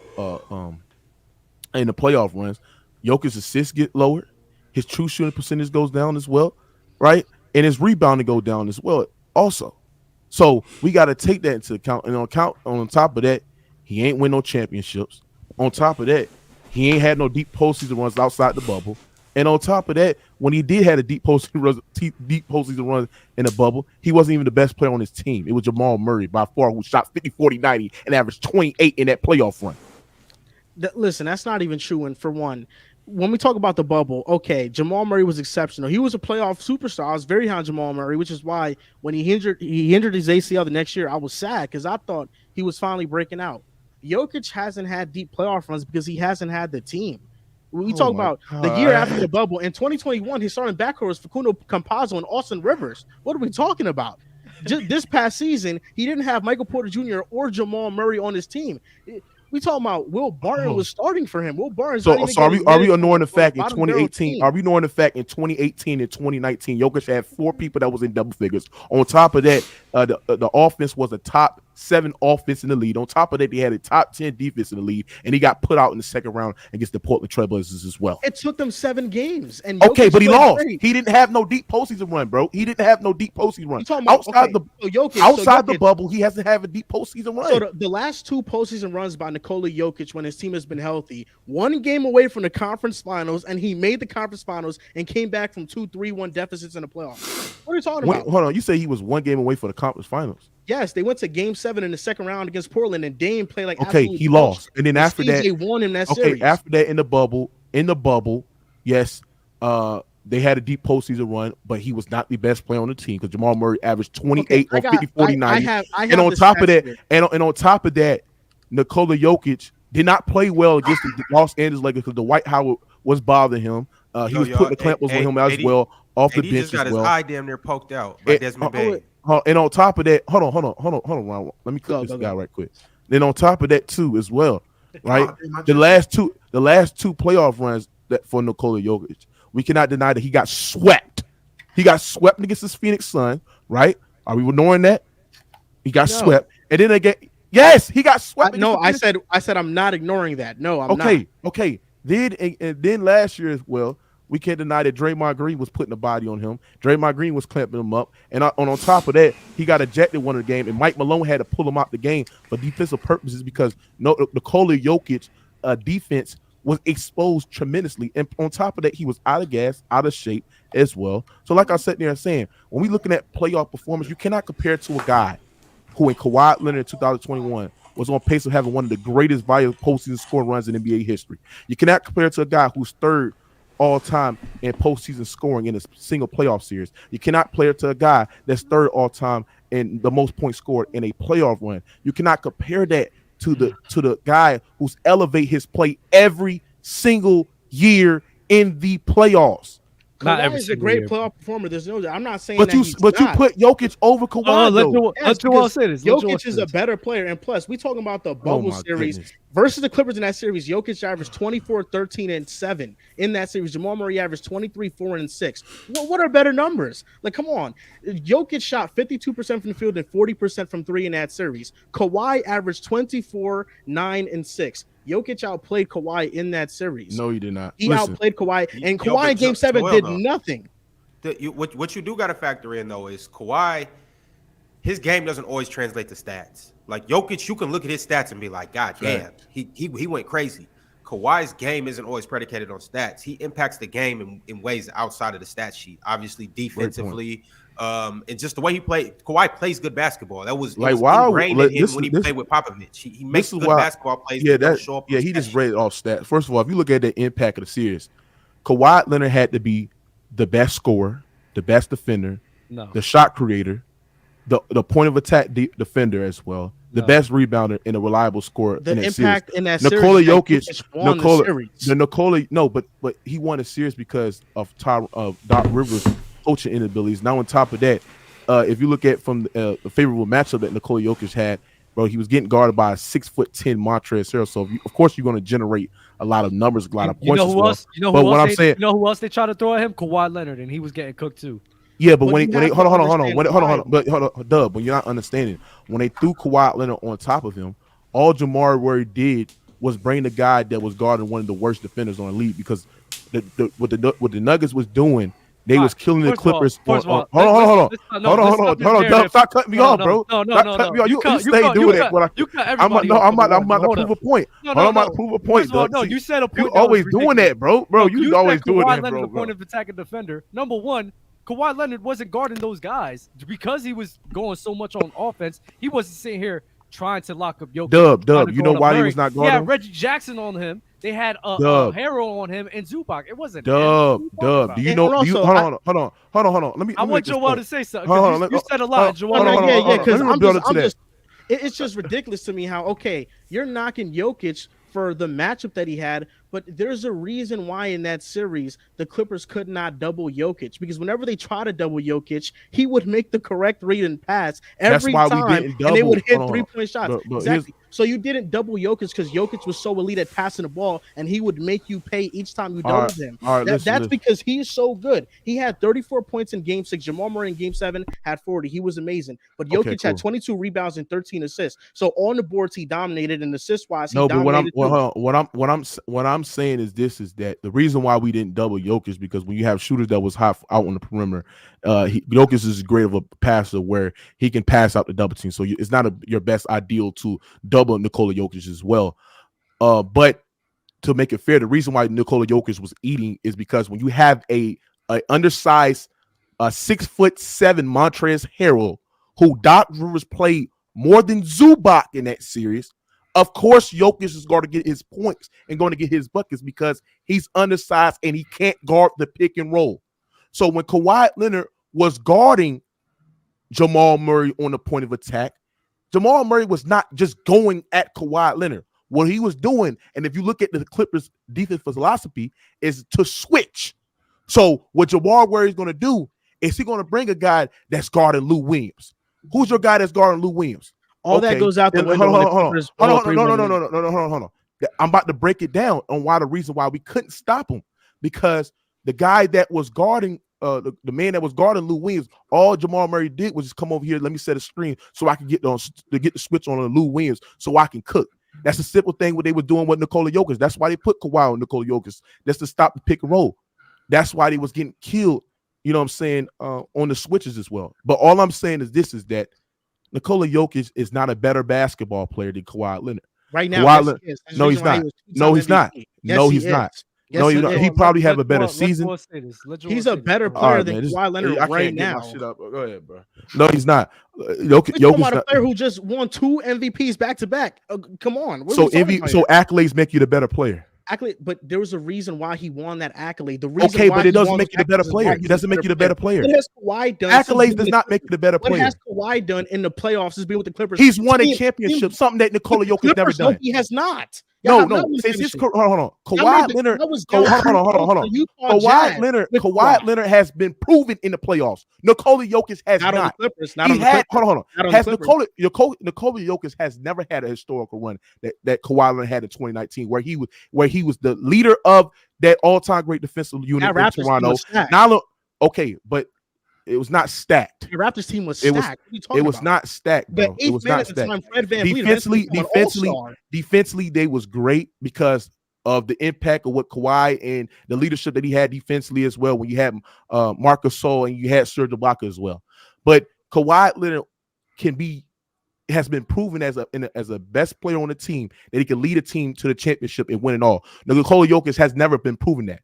Now, when I break it down between Jokic and Kawhi, I think Kawhi Leonard is a better scorer than Nikola Jokic.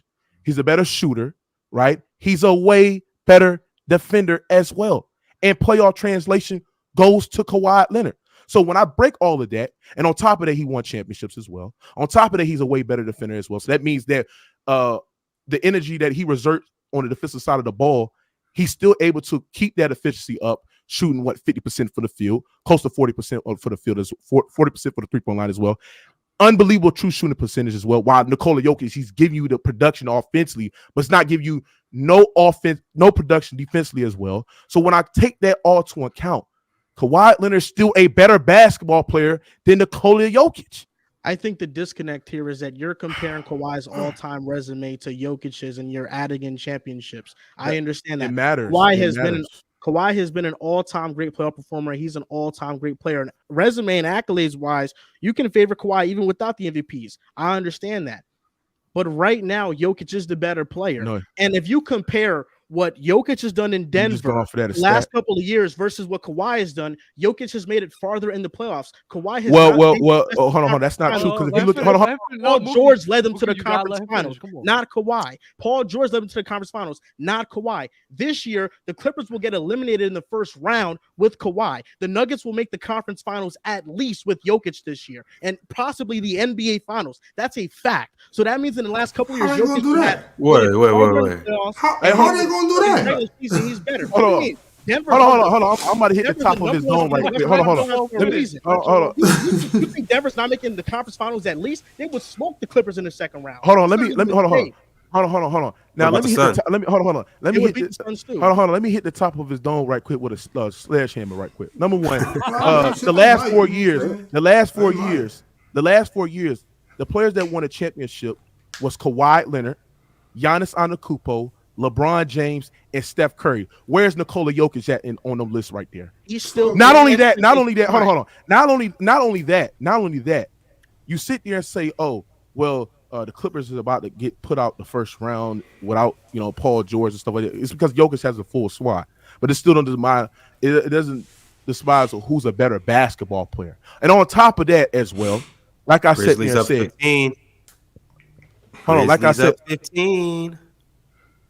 Like I said, the disconnect here is I think Kawhi right now is a better all-time player than Jokic. I'm not disputing he's a better basketball player. I'm only saying right now Jokic is a better player. I think Jokic is the better player. Yes, he does more for your offense. The Nuggets right now have the second best offense rating in NBA history because Jokic is leading the way. If it had not been for narratives and a bunch of BS, Jokic is a 3-time MVP right now. He was that good to be a 3-time MVP. And you talk about Jokic not making but he's just not a better player though. Where is the context of his top 2 players being out? You have yet to mention that context. You just run away with Jokic not making it, but his top 2 players were out. The same way if the Clippers lose, you're going to say, well, Kawhi didn't have Paul George. Well, Jokic didn't have Jamal Murray or MPJ last year. Yeah, but this is the thing. What I'm saying is that, even when Nikola Jokic have his top 2 players there, he's still not winning a championship. It still hasn't been proven. Even when he had his full unit in 2018, 2019, they got put out the second round as well. Even when he had Jamal Murray, who was cooking, who peaked in the bubble as well, right? He lost to the goddamn Los Angeles Lakers, and he did not play. Nikola Jokic did not play well. He did not play well. He didn't play trash. No, he did not play. No, what do y'all think about him? He did not better than Kawhi in the second round. He did not play well. Give me Nikola Jokic's numbers in the conference final. He did not play well, bro. Is this not a fact though? When the Nuggets when they lost in the second round, and then the next year they made the conference finals, the Nuggets were still an ascending young team. 2 years of that got taken away because of injury. They are still ascending. Sorry, I don't care about this young team because Luka Doncic, you heard me, was a young basketball player and he made it to the conference finals and he didn't have he didn't have nowhere good of a player as Jamal Murray, who was averaging 20. Was Jalen Brunson averaging? He averaged 20 in the playoff series. So you telling me Jalen Brunson? Hold on, you telling me Jalen Brunson year in 2022 in the playoffs was just as good as a peak Jamal Murray, who was averaging 28, 50, 40, 90? And in the first round of those playoffs, what are you talking about? Jazz, Luka did not play for the first 3 games, and Jalen Brunson averaged 33 points in those 3 games. And then they were up 2-1 against the Utah Jazz without Luka. Yeah, so but it takes but it takes 4 to win a series. Like you just, it takes 4. Hold on, it takes 4 games to win a series, and you sit there and say that Paul George led the Clippers to the conference finals. The only thing, they wouldn't even be in that position to win 2 games, to win Game 6, to win Game 7, if it wasn't for the historical performance of Kawhi Leonard in Game 3 and Game 4 as well. So we can't. So you ignore that type of conference. You just sit there and just blurt out. You just sit there and just blurt. You just sit there. It was Terrence Mann who closed out the series and dropped damn near close to 39 points. And it was Paul George had 30. Paul George was the best player after Kawhi got hurt. No, but what I'm saying is that you asked me who closed out the series. I told you who closed out the series. It was Terrence Mann who dropped 39 points. So when I'm sitting there, what I'm saying is this: is that from a playoff performer, I am seeing drops in Nikola Jokic's efficiency. I'm seeing drops in Nikola Jokic's assist average. I'm seeing the drops in Nikola Jokic's rebound average as well. When we're looking at from Kawhi Leonard's standpoint, his efficiency go up at an all-time level. His scoring goes up as well, and defensively, he's peaking in the playoffs as well. He's stepping it up on the defensive side of the ball, and he's being a reliable scorer in the fourth quarter. In the regular season last year, Jokic averaged 27, 14, and 8. In the playoffs last year, he averaged 31, 13, and 6. It's not this drop-off that you're talking about. Now, can you tell me what's the assist numbers? It's 6 assists compared to 8 assists in the regular season. Last year in the regular season. On the regular season, he averaged 8 assists? Yes. In the playoffs, he averaged 6. Okay, now, look, can you tell me what's the true shooting percentage and compare it to the regular season, compare it to the playoffs? Oh my God. I got you. They're dropping. They're dropping. They're dropping. They're dropping. In the true shooting That's a headshot. Hold on. Let him last say. year was Let him say. 64% in true shooting percentage. You said what? Last year in the regular season, it was 66%, and then last year in the playoffs, it was 64%. So you're making a big deal out of it. There's a dropping. There's a dropping. So there's a dropping. So there's a dropping in his efficiency. Let him finish. Go ahead. Bro, y'all. There was a drop. You've been talking this whole time. Go ahead. There was a drop in his efficiency. There was a drop in his PG, efficiency by 2%. It was 66% true shooting to 64% true shooting. If you're making this big of a deal over a 2% drop, that's just ridiculous. That's ridiculous. All right, so now let's all right, so we've seen it. Let's get on to the next topic. Hold on. So we've seen. All right, so No. all right. Hold on. So we've seen that there's a droppings in his true shooting percentage. 2%, We've seen there's a dropping in his assist average. What about the rebounds? Kawhi Leonard was getting cooked. Hold Kawhi on. I'm cooking you right. Dub. Shut up, Dub. Kawhi Leonard was getting Hold on. I'm saving this nigga right quick. Hold on. Joel. Tell me what's the rebound is in the regular season. El Basketball. 14 to 13. All right, so you saying the rebound dropped too? Yes, by 1. By 1 rebound. But the scoring went up. Oh man. We're talking about a 1 rebound. All right, now let's look. Now can we look at? I don't know if y'all want to look at next year. Come on. Which next year? I don't know. I'm good. Yeah, them droppings. Yeah, when you see them droppings going down, you like that. But the droppings aren't massive. Making it sound like Jokic is going from a great player to a scrub. But I'm talking about from the assist standpoint. Like if you look at from the assist average, his droppings is going down. I understand he has to score more, but it's going down. Like it's he's not impacting the game with this all-time great playmaking. His all-time great playmaking is not going up or transcending in the playoffs as well. Assist numbers also not indicative of players shooting the ball well in the playoffs. Don't they need to hit their shots? Yeah, but you give Jokic all the credit of guys hitting their shots, especially in the regular season when he's playmaking, these assists as well. And y'all proved to him being a great passer mostly because of the assists and the passes that he can make as well. In the regular season, it's 82 games versus the playoffs. It's 5 games. There's more variance in the regular season. Yeah, but if Nikola Jokic is that great, what you sit there and say he is, right? The assist numbers will go up. He's just all-time great playoff performers, bro. So, like I sat there and said, I cooked. Come on. I'm ahead, and at the end of the day, it's Kawhi over Nikola Jokic, bro. It's a basketball player. All right, we'll see if the Clippers make it out the first round. We'll see. Jokic, we'll see if KD, because you chose KD over Kawhi too. We see if your man's KD, who has all the pressure of winning this series as well, make it out the first round as well. KD will win the series. He'll win the series. Okay, we'll see. Yeah, I know he will. Okay. Now, which upsets are most likely to happen in the first round that we've seen so far? The one I have is Sacramento. I know that it's not an upset anymore, but it's plus. They started off plus 2-5 in the series. So that's Vegas don't know shit. So that's the one that I chose. I'm sorry. What was the question? I was watching. Which upsets are most likely to happen in the first round? Probably the Kings, because that's technically an upset. Yeah. regardless of what Bobby says. That's 1-2 Miami. It's an upset because what? Because Vegas says so.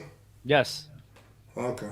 Uh, You know, when the majority of people would think Oh that yeah. Okay. this Whatever. team's gonna Whatever. win, that means it's an upset. The When majority of people obviously don't know what the fuck they talking about, as you can see. you could, but at the end of the day, that's still what it means, though. That's an upset. I would say my pick will probably go Clippers beating the Suns, even though I'm not going to take them, but that is something impossible. Damo, you That know would be what probably you- the biggest you know upset. what you should take. I, You know what you I, should I, take. I would say that's the biggest upset. Anytime the Clippers advance in the playoffs is an upset to me as a Lakers fan. So What? Hey, chill out, bro. Chill Right out. now, currently, the Grizzlies are beating the Lakers 52-41. And so that's actually my next question. Do we consider the Grizzlies beating the Lakers an upset?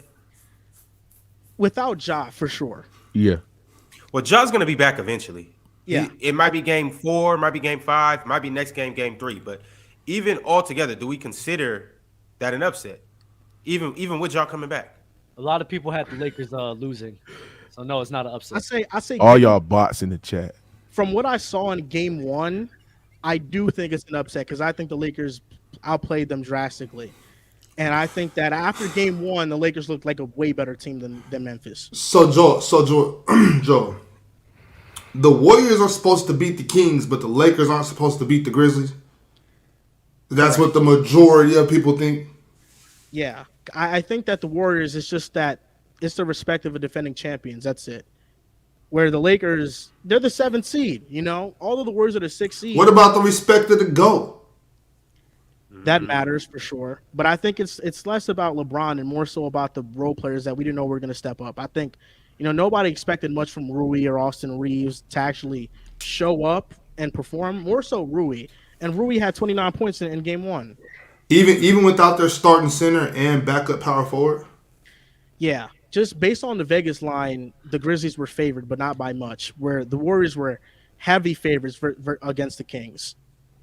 That's Vegas. Vegas not doing that because of who they think who's supposed to win. They doing that just because they know it's a lot of stupid Warriors fans out there. Yeah, I agree. That definitely inflates the number. Yeah, the upset to me is the Clippers beating the Suns. Majority people pick the Clippers to lose. Every analyst picked the Clippers to lose probably in 5 games. Most of the people picked them to get swept. I think if the Clippers and it's going to require Kawhi to be great, and also those role players stepping up, which they did not do last night. I think we will have a great chance in beating the Suns probably in 6 or 7 games as well. So, yes, man, I think that would be an upset. I think that's to be the biggest upset because especially when you got Katie, you got Book, and you got that healthy unit as well. I mean, everybody expecting the Suns to make it to the finals, right? They expecting the Suns to make a deep postseason runs, and for a team that's missing Paul George, right? And knock the Suns team off, I think that would be the biggest upset in the last 3 or 4 years in the playoffs, bro. Do you think that the Suns' depth is an issue, or Monty Williams is just playing the wrong players? I think it's an issue because when you have Kevin Durant and Devin Booker that have to literally play over. Dang, I think we lost Mookie. What do you think, Dub? For the biggest upset? Just the Suns question in terms of, do you think their depth is an issue, or Monty Williams is just not playing the right players? Nah, it's not really Monty's fault. I mean, when you got rid of all your pieces to get Kevin Durant, I mean, that's what you're gonna expect. You're expecting your bench not to be like that. So they're trying, having guys like Craig and Okogie out there. They're trying with the big men with Biyombo, and then I keep forgetting that other dude's name. I can't remember him. You help me out. Jock Lando? Yeah, Lando. He's trying to put some guys out there, but he's picking up guys who's like in the G League or not even on anybody's team. So he's trying his best with it. So Doug, that's because they got fleeced by Brooklyn. They didn't get fleeced. They got Kevin Durant. They got whooped. Yeah, I think their depth is an issue because when you have to play Kevin Durant and D Book over 40 minutes, and especially when Kevin Durant takes a rest, I think he took like only 2 minutes of rest the other game. Yeah, I just think that it just is a big glaring issue that they really don't have no depth. They only got Shaman and Kogi coming off the bench, and maybe that backup big that they have as well. I forgot to. You you got to think about it like this, though, right? This is not just some regular postseason series. Like the Clippers are putting up a good fight. Like this is like a second round to Western Conference type of series and the first round, and that's what the West is going to be looking like in the second round as well. Where you're gonna a lot of series like this. Like if John Morant was playing right now, that's what it will feel like because the West is so tight and close together. And when a series are that tight and close together, what you're gonna have a Yeah. lot of 6-man, 7, only 8-man rotation. So they're having a battle right now with the Clippers, and deservingly so, because it's the Clippers. They're going up against a good fight. Who do they face next round? The Wolves and the Nuggets, right? Yeah. Yeah. So They're I gonna think, face the Nuggets. yeah. So I think that especially if they face the Nuggets or the Wolves, they'll be able to rest guys. KD won't have to be there as much because they'll be having comfortable leads. Dub, you picking the Suns to beat the Clippers. The Suns and the Clippers should beat the Nuggets. Well, I think the Nuggets will beat the Clippers. But not No, I said you picked the Suns to beat the Clippers. yes, 100%. I think yes, instead of sir. 5, I have Suns in 6 now.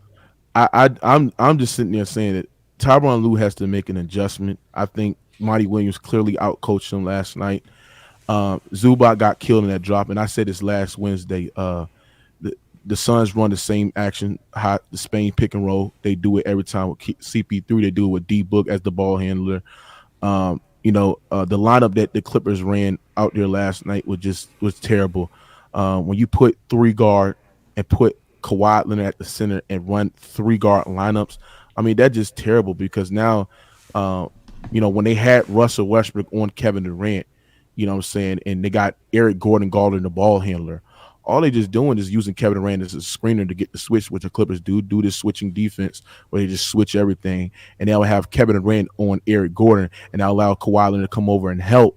And he kick it out to a Devin Booker, and Devin Booker just blowing past everybody. That's why I sat there and said, when you go small, you have to go small and put somebody that's formal out there that's a switchable guy that's 6'10", and Robert Covington, who's on the bench.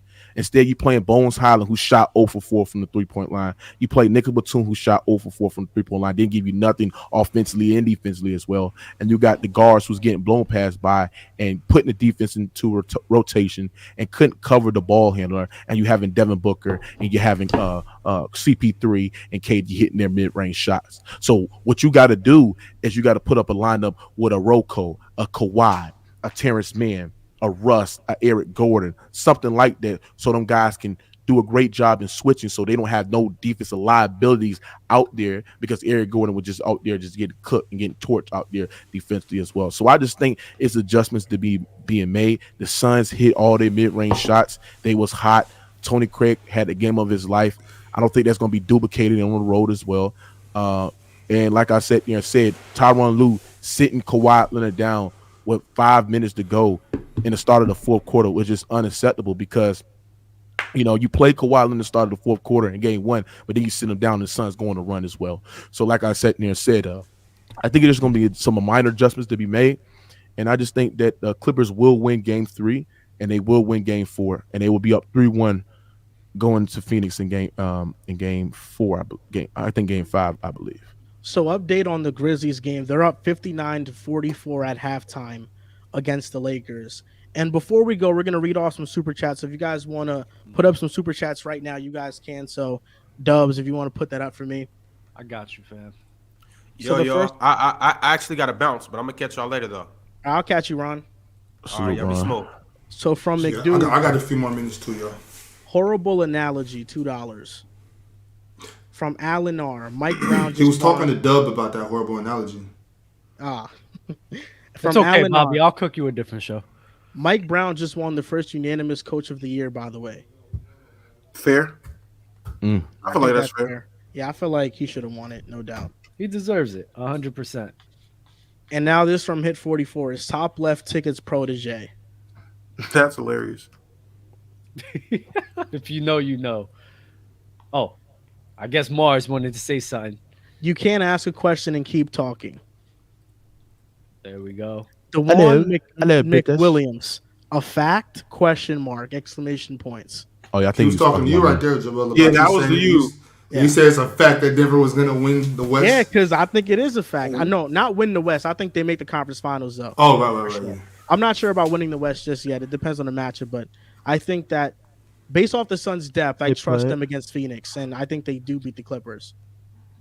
the Green Morris Sports. What Maurice. are y'all conference finals predictions? I have Denver, and hot take, I have the Kings in the conference finals. Denver and the I got- Kings? Yeah, Nasty. I got Kings Clipper. I think I got Kings Clippers. Give me KD versus LeBron. Give me KD. Hey, that's fire. That's a That'd be fanboy fire. pick right there. That's a Give fanboy me the pick right Suns there. versus Lakers in the Western Hey, Conference. that's what the people want though, Dub. That is what the people want. That's a Here's a fanboy fact. pick. I'm gonna go with Lakers versus the Nuggets. All right, Mama, who you want to go? Dang, my bad. But yeah, Lakers versus Nuggets. and in the East, I have the Bucks Celtics easy. Yeah, I know what it. Yeah. Oh no, go ahead, Mookie. Go ahead, Mookie. I forgot about No, you. y'all go because I don't do predictions. You just predicted the Clippers go up 3-1. Well, look, I'm gonna say this. I got the Thank you, Joel. Thank I got the Clippers. I got the Clippers in the Kings in the conference finals. Clippers. Okay. He's smirking because he know that. Nobody. He's smirking. Hey, he's smirking because he don't believe in the Clippers. But that's okay. That's good. That's good, bro. That's good, bro. Now, DeJuan McWilliams, panel Ron over host Ron. That's I like host Ron. I like host Bobby better. He doesn't lie to me. Panel Ron just pisses me off. Oh, bro. So this is going to do it for episode 2 of Full Court. We'll catch you guys next week, Wednesday at 7 p.m. Eastern Time. Thank you guys for watching. Make sure you guys like the video, subscribe, and we'll see you guys next time. Clips in Peace. 6. Kings and